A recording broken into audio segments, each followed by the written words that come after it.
नहमदुहु व नुसल्ली व नुसल्लिमु अला रसूलिहिल करीम अम्मा बाद फ़ऊज़ु बिल्लाहि मिनश्शैतानिर्रजीम बिस्मिल्लाहिर रहमानिर रहीम।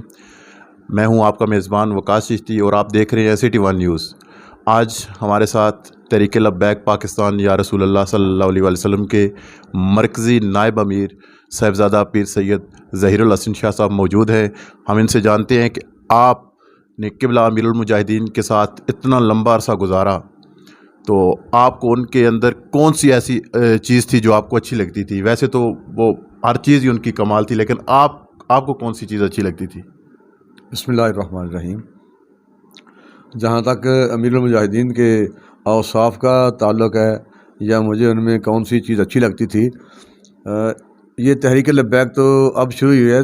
मैं 2008 में नामूस रिसालत के तहफ़्फ़ुज़ के लिए इस मिशन के लिए निकला था और कारवान रसूल के नाम से फिर तहरीक का आगाज़ किया था। वो भी गुस्ताखान रसूल के ख़िलाफ़ थी।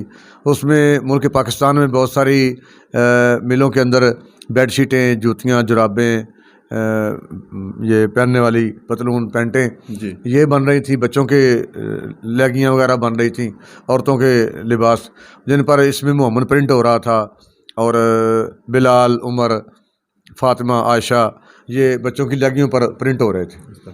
तो इस हवाले से फिर तहफ़्फ़ुज़ नामूस रिसालत के आवाज़ बुलंद करते हुए सफ़र का आगाज़ हुआ था। और फिर मैं बहुत सारे आस्थानों पर गया, बहुत सारे उलमा के पास मेरा जाना हुआ, उनसे मिला हूँ। तो जिस तरह का मैं मोमिन चाह रहा था, उस मेयार पर कोई पूरा उतर ही नहीं रहा था, क्योंकि उस मेयार पर अल्लामा ख़ादिम हसन रिज़वी साहब उतरे हैं। तो अब चूँकि जो मेयार एक मर्द मोमिन का होता है, वो उस मेयार पर पूरे उतर रहे थे, इसलिए फिर मेरा उनसे अरसा दराज पहले का ताल्लुक़ बन गया था। उनकी कौन सी चीज़ ऐसी थी जो आपको अच्छी लगी? उनमें जो इश्क़ रसूल और जुर्रत और बहादुरी, वो मयार जो हुज़ूर सरवर कौनैन सल्लल्लाहु अलैहि वसल्लम ने ख़ुद तलब किया है उम्मत से कि ला युमिनु अहदुकुम हत्ता अकूना अहब्बा इलैहि मिन वालिदिही व वलदिही वन्नासि अजमईन, कि वो शख्स मोमिन ही नहीं जो कायनात की सारी चीज़ों से बढ़ के मुझसे मोहब्बत नहीं करता। तो इसका मतलब ये है कि मोमिन वो है जो सारी कायनात की मोहब्बतों से बढ़ के हुज़ूर से मोहब्बत करे। चूँकि अल्लामा ख़ादिम हसन रिज़वी साहब इस मयार, मोहब्बत के मयार पर, इश्क़ रसूल के मयार पर पूरे उतर रहे थे, तो इसलिए फिर उनकी सारी बातें अच्छी लगती थी। माशाल्लाह। अच्छा शाह साहब, आपने जेल में भी उनके साथ बहुत अरसा गुजारा, तो आपकी जब ज़मानत हुई तो 2 माह आपने उनके साथ गुजारे ज़मानत के बावजूद, इसकी क्या वजह थी? जेल में तो मैं उनके साथ पहले ही रह रहा था। जब मेरे ख़िलाफ़ चूँकि 3 मुकदमात थे, 2 शेखुपुरा वाले, मोटरवे पे जो हंगामा रही हुई थी, गाड़ियाँ जली थी, पुलिस वाले ज़ख्मी हुए थे, अवाम ज़ख्मी हुई थी, कारकुनान ज़ख्मी हुए थे। तो 2 मुकदमे शेखुपुरा वाले थे और एक मुकदमा वो था मरकज़ी, जो लाहौर सिविल लाइन वाला था, जिसमें बाबा जी के ख़िलाफ़ जो मुकदमा दर्ज किया गया था, 954 उसका नंबर था, थाना सिविल लाइन लाहौर का। तो हालांकि मैं वहीं पर था मरकज़ी धरने में, शेखुपुरा में मैं था भी नहीं, लेकिन शेखुपुरा की पुलिस ने कहा जी हमने ये गुस्सा आपको मुल्ज़म बना के निकालना था, लिहाजा हमारे मुकदमा भी आप मुल्ज़म हैं। तो इस तरह मेरे ख़िलाफ़ 3 मुकदमे थे, बाबा जी के ख़िलाफ़ 1 मुकदमा था। और मैं तो पहले भी चूँकि जेल में आता जाता था, और मेरे पीछे जो लोग पैरवी करने वाले थे उनको भी सारे मामलात का पता था। तो इस तरह मेरे 3 मुकदमात की पै दर पे 1, 2, 3 करके ज़मानतें सारे मुकदमात की हो गई थी। तो फिर मैंने उन्हें कहा कि आप 1 मुकदमे के मुचलके जमा ना करवाएं ताकि रिहाई ना हो, क्योंकि वहाँ मेरा ताल्लुक़ चूँकि हुज़ूर की मोहब्बत की बिना पर उनसे था। तो ज़ाहिर है फिर जिससे हुज़ूर की मोहब्बत की बिना पर ताल्लुक़ है, वो तो बंदा मुखलिस तरीन होता है, 100% मुखलिस होता है।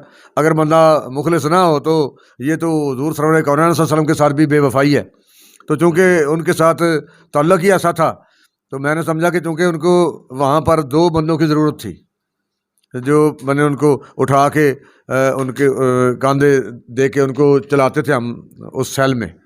तो चूँकि उनको 2 बंदों की ज़रूरत थी, तो मैंने समझा कि जब मैं बाहर जाऊँगा, फिर वहाँ से किसी के ख़िलाफ़ मुकदमा बना के यहाँ भेजना, ये बड़ी कम अक़ली है। अच्छा शाह साहब, ये जब क़िबला अमीरुल मुजाहिदीन अल्लामा ख़ादिम हुसैन रिज़वी साहब का विसाल हुआ, तो जब मुझे खबर पता चली उनके विसाल की, तो ऐसे लगा जैसे पाँव के नीचे से ज़मीन निकल गई है, दिल खून के आंसू रो रहा था।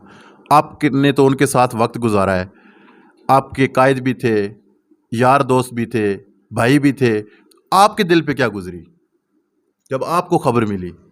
بس یہ مجھے پتہ نہیں کہ کسی غزل کا مصرع ہے یا کس شاعر کا کسی کلام کا مصرع ہے کہ وہ دن جب یاد آتے ہیں کلیجہ منہ کو آتا ہے. اور یہ حقیقت بھی اسی طرح ہی ہے. میرا اس طرح کا تعلق دنیا میں کسی کے ساتھ تھا بھی نہیں اور ہے بھی نہیں جو تعلق رضوی صاحب کے ساتھ تھا.